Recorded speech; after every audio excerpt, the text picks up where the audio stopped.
Hi, my name's Brad Thomas from Yak Track, and I've spent over 20 years helping large organisations improve the quality of the coaching interactions they're having with their people every day.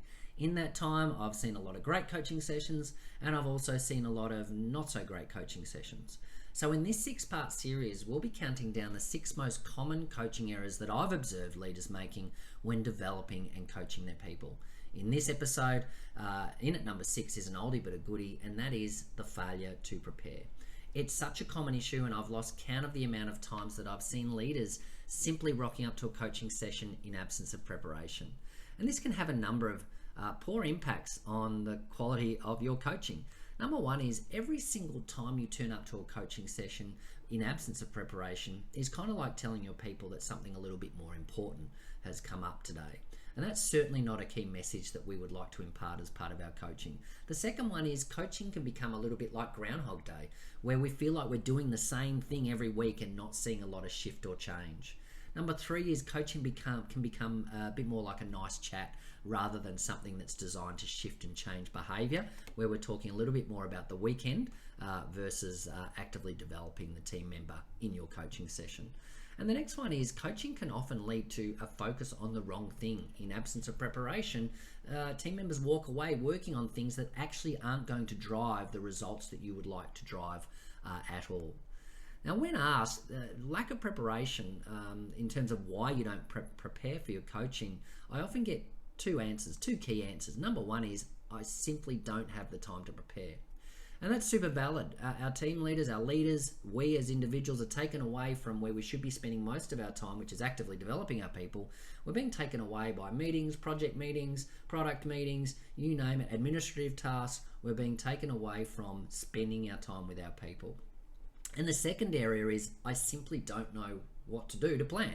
It's not often, it's a gross generalization, but often we don't get taught the key things, the key areas that we need to do to make sure we're planning effectively for great coaching sessions.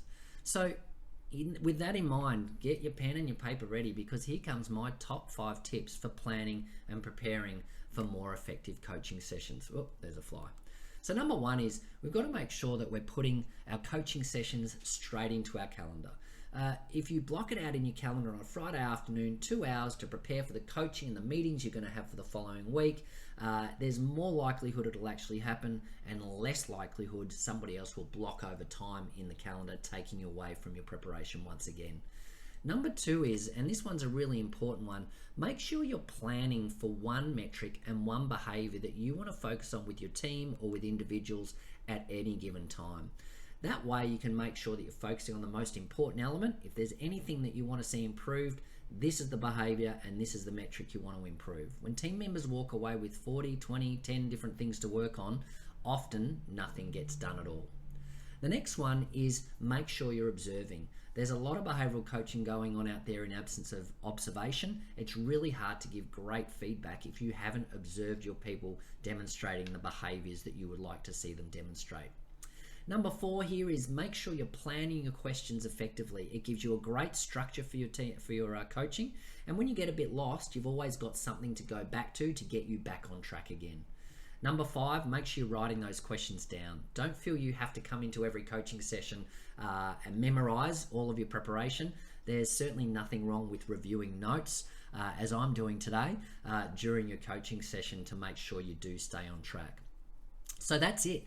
That's my top 5 planning tips to make sure your coaching is as effective as what it possibly can be. By making a few simple changes to your coaching, you should find your coaching becomes more effective, certainly, more engaging for the team members, and of course a lot shorter than perhaps your coaching ever has been before. Certainly in my experience, it can halve your coaching time and getting a bit more time back in your day.